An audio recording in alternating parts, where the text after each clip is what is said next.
Yo les mecs, j'espère que vous allez bien. Donc ça enregistre bien. Faudra que je mette cette séquence en premier. Là, faut savoir que moi j'ai déjà fait tous les ischios. J'ai pas filmé parce qu'il y avait des gens à la salle. Euh, C'était bref, vraiment hyper gênant quoi. Du coup j'ai évité de filmer les ischios, mais j'ai fait comme d'hab du leg curl. Du coup je vous ai pris là à partir des quads. J'ai porté mes yucks, j'ai filmé, mais j'osais pas parler parce que vas-y, en gros, c'était deux personnes qui se connaissent, qui s'entraînent ensemble. C'est un peu gênant quand on est, genre, c'est vraiment petit. Encore s'il y avait du monde à la salle, c'est-à-dire une grande salle commerciale où il y a vraiment du passage et tout, c'est un petit peu moins gênant parce que les gens ils parlent entre eux, il y a de la musique et tout, mais là c'est vraiment petite salle, genre c'est vraiment, c'est gênant de fou. À ma place, je pense que vous seriez gêné pareil. C'est-à-dire que je n'osais pas sortir un mot. Mais du coup, je vous mets cette séquence, je pense, en début de vidéo pour vous expliquer que du coup, pas d'ischio aujourd'hui. Enfin, je les ai faits, mais pas filmés. Les quads, vous avez vu le début. Je sais plus si j'ai filmé 3 ou 4 séries. Je regarderai, mais je crois que je suis à ma quatrième série en leg extension superset six squat. Là, je vais en faire encore deux unilatérales, leg extension. Je pense que du coup, le début, vous aurez un peu de musique, un peu de blabla. Enfin, je sais pas, je verrai. Soit vous aurez du blabla avec mon micro Tar Aquaman dans ma chambre, soit vous aurez un peu de musique. Du coup, voilà, peut-être 5-6 minutes de vidéo où je parle pas. Si vous voulez, vous pouvez skip. C'est de toute façon exactement la même chose que les autres entraînements jambes. Ça n'a pas changé, juste que j'ai rajouté un petit peu de reps. J'ai réussi à faire plus de reps aujourd'hui. Je suis assez content parce que bah, le bulk se passe relativement bien. Les calories, pas trop de peine à manger. Franchement, là, je touche du bois. Il n'y a pas de bois vers moi, mais je touche ma tête. Tout se passe bien pour ce bulk. Donc c'est génial. J'ai le sommeil incroyable. Euh, Très peu de stress. Enfin, un petit peu, mais franchement, ça va. Parce qu'il faut savoir que le stress, c'est aussi un facteur qui peut entraver votre pardon, entraver votre progression. Du coup, bah, le moins vous stressez, le mieux c'est. Mais bon, ça, c'est un facteur qui est un petit peu compliqué à maîtriser. Peut-être qu'un jour, je vous parlerai de techniques de relaxation, parce que je sais que mon frère a fait son travail de maturité là-dessus. Du coup, il doit être un petit peu calé. Peut-être que je ferai même avec lui la vidéo. À voir. Du coup, bah voilà. Je pense qu'il y a quand même des moyens de réduire son stress au quotidien. Parce que notre société, bah, c'est comme ça. Hein. C'est tout tout de suite, tout directement. Du coup, c'est assez stressant. On est sans arrêt sur des écrans. Donc voilà, ça, je pense que niveau hormones, ça n'arrange rien du tout. Mais bref, tout ça pour dire que là, pour l'instant, tout se passe bien. Le poids, il monte de semaine en semaine. Là, je suis bientôt à 83 à jeun. C'est propre. On vise les 85 en restant relativement propre. Si je vois que je commence à devenir dégueulasse, je vais refaire peut-être un mini-cut, voire même une sèche entière à déterminer en fonction du ressenti sur le moment. Puis du coup, bah, je vais arrêter de blablater parce que je sens que le pump il est en train de se barrer. Du coup, je finis Mon Dieu. Je finis les quads, deux séries. Après, je vous prends pour adducteur. Peut-être que je vous filme les mollets, vu qu'il n'y a pas eu. Enfin, la dernière vidéo, elle est un peu ghetto, et que celle-là, elle est un peu ghetto aussi. Pour me faire pardonner, voilà, je blablaterai durant les mollets. Ouais, je vais faire ça, parce que je suis désolé.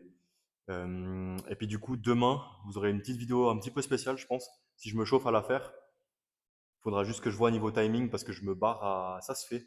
Pour les Suisses qui connaissent, c'est une petite station de ski assez sympathique en Suisse. Suisse alémanique. Du coup, bah, peut-être que je vous ferai un mini vlog de ce que je fais là-bas, en fonction de si mes potes sont chauds ou pas que je les filme. Et puis, de toute façon, je comptais faire un petit entraînement là-bas. Vous verrez, ce sera assez sympa. Bref, du coup, j'envoie la première série de unilatéral.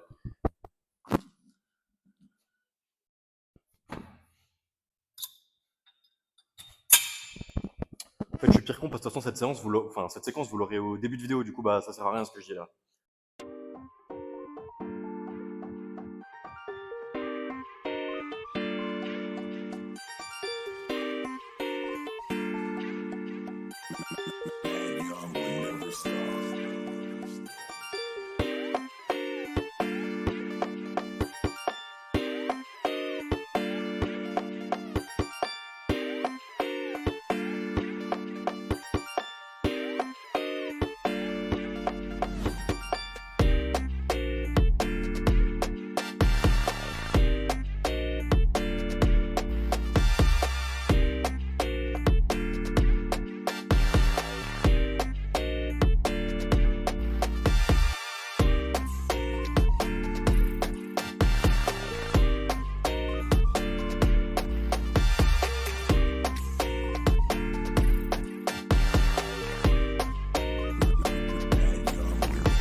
Ok, encore une.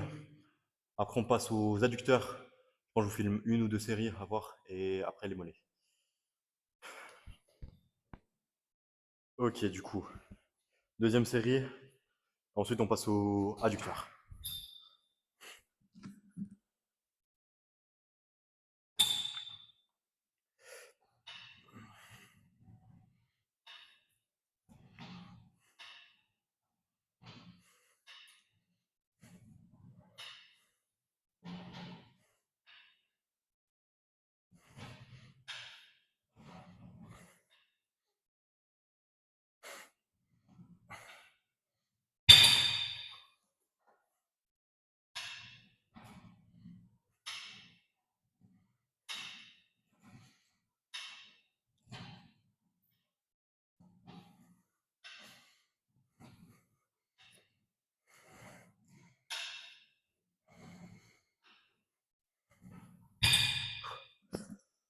Ouais.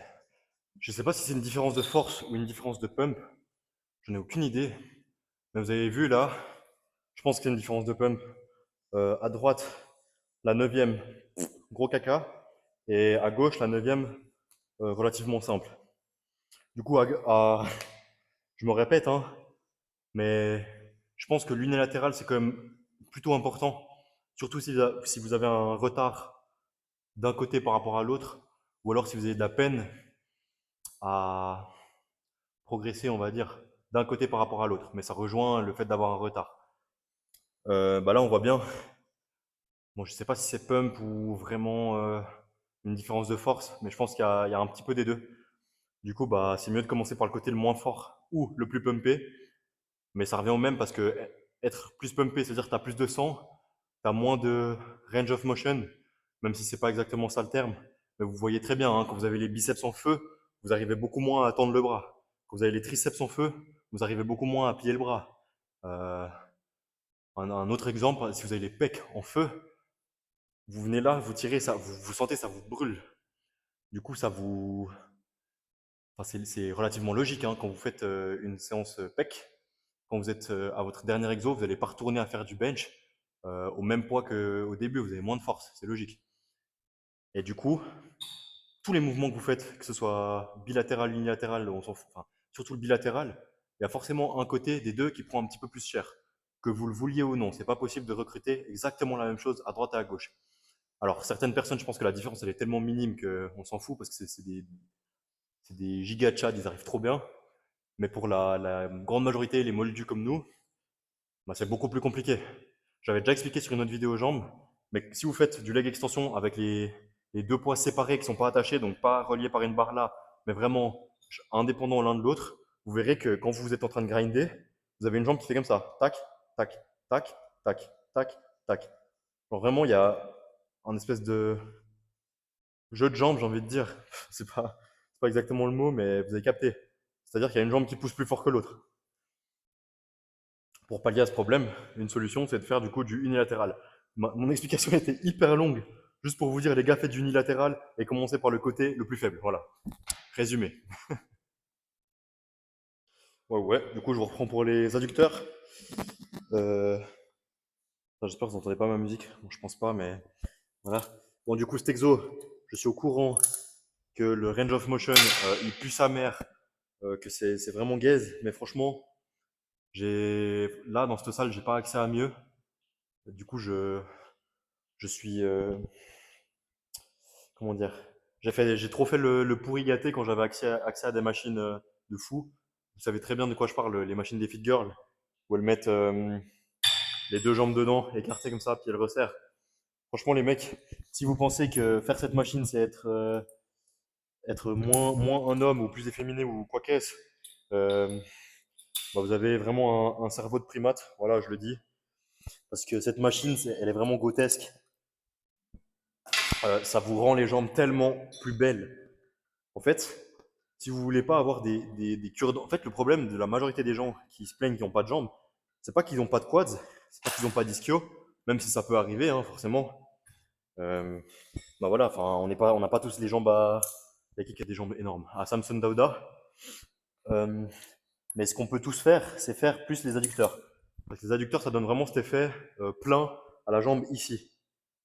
Et la plupart des gens qui n'ont pas de jambes, qui disent qu'ils n'ont pas de jambes, c'est parce qu'ils ont des jambes toutes rectilignes. On dirait un peu des cure-dents, quoi. Ils ont des beaux quads bien définis, mais le haut de la cuisse, ça va pas. Et Oula, pardon. Comment est-ce qu'on fait pour bien travailler le haut de la cuisse? Bah, c'est les adducteurs, voilà, y a pas de secret. Du coup, si vous avez accès à la machine dont je vous parle, franchement, foncez, faites-la. Si vous n'avez pas accès, bah, faites comme vous pouvez. Je sais qu'il y a des gens qui font avec des élastiques aussi. Donc ils mettent l'élastique là autour de la cuisse, ils s'attachent à un truc, et ils font comme ça.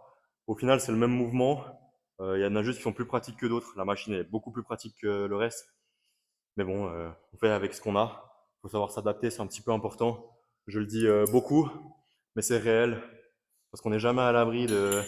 Je sais pas si vous habitez aux États-Unis, je sais qu'il y a un ricain qui me regarde et qui commande beaucoup. Bah voilà, si vous prenez un ouragan dans la gueule, les gars, il n'y a pas de salle, comment vous faites pour avoir un pump? Je me le demande. Et ouais, les gars. Ah, vous pouvez taper des pompes, vous pouvez taper, je sais pas, des tractions, vous faites comme vous pouvez, mais c'est possible. Euh, ah bon, après, arriver à un certain niveau, ça devient un peu plus compliqué, mais bref. Euh, Bah, du coup, on va commencer les séries. Là, je suis en train de m'échauffer. Je vous reprends quand je fais la première série. Ouais, les refs. Du coup, on se retrouve. Je vous ai un petit peu menti. J'ai dit que je vous reprenais pour la première série. C'est faux, je vous prends pour la dernière. Je fais exactement 200 fois la même chose. Du coup, bah, c'est un petit peu redondant. Et déjà que les vidéos sont relativement longues, si j'ai pas grand chose à dire, j'évite de vous montrer juste des séries pour vous montrer des séries. À moins que vraiment vous soyez en larmes derrière votre écran parce que vous n'avez pas vu toutes les séries. Je pense pas incorporer tout. Mais bref, du coup, on envoie la dernière série. Et après, je pense qu'il n'y aura pas de mollet parce que je dois me lever tôt demain. Et là, il est déjà bien tard. J'ai pas envie de niquer mon sommeil pour 4 séries de mollets. Du coup, bah, demain, je pourrais pas faire les mollets non plus, mais bref, je les referai à mon retour. Vous m'en voudrez pas, hein, c'est bon. Déjà, vous faites même pas les jambes, donc parlez pas avec moi en fait. Allez.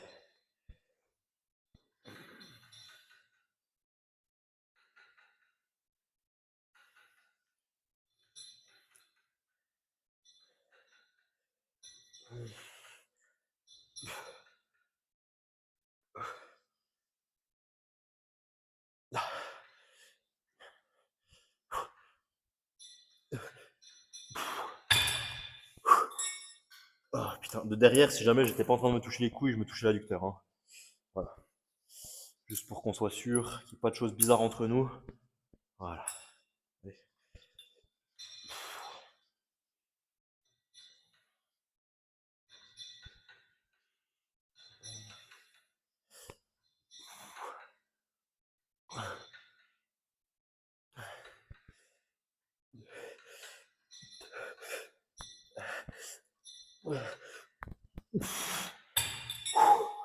Ok. Du coup, on se retrouve au posing.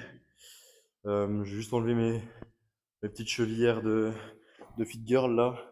Quoique, quoique franchement, les fit girls maintenant c'est en tissu.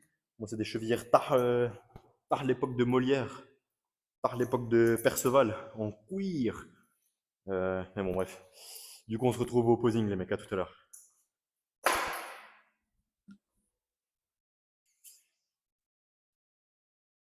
Oh, les mecs, elle est bien la lumière là ou pas? Ouah, désolé. Elle est bien la lumière là ou pas? Non, bon. Ouais, ça enregistre. Du coup, on a fait notre petite séance jambes. On va regarder ce que ça donne, hein. Mais je pense que je vous redirai jamais assez l'importance que ça a de faire les adducteurs. Bon, c'est pas trop dégueu. Par contre, on sent que je suis en bulk, hein. Là, la définition, caca. Bon, après, je suis aussi pumpé. Quand vous êtes pumpé, forcément, vous êtes moins défini, plus gorgé de sang, plus gonflé. Mais bon, on sent quand même que c'est du bulk, hein. On prend du gras, mais que au niveau des fesses, que au niveau des cuisses. Comme les gadgets, c'est parfait. Mais bref, ouais, là, ça commence à devenir un bon petit steak, là, non? Bon, je vous montre pas de derrière, j'ai honte. J'ai honte des ischios. Pour YouTube, si jamais je ne suis pas à poil, mon short est là. Hein. On sait jamais, on n'est pas à l'abri de se prendre des sauces pour rien. Bref. Hop. Alors, séance jambes, franchement cool. Intensité était au rendez-vous. Euh, de moins en moins de problèmes de nuque. Les massages, ils semblent fonctionner. Bon, j'ai toujours une appréhension, mais ça, je pense que c'est normal. Je pense qu'après chaque blessure, chaque athlète, il a une petite appréhension toujours de ah putain, imagine ça me réarrive. Putain, imagine ça me. Puis même, je le sens encore un tout petit, légèrement vraiment au niveau des cervicales, c'est ça? Les mystères scientifiques là, c'est quoi là-haut là? C'est cervical, hein? Je crois que ouais.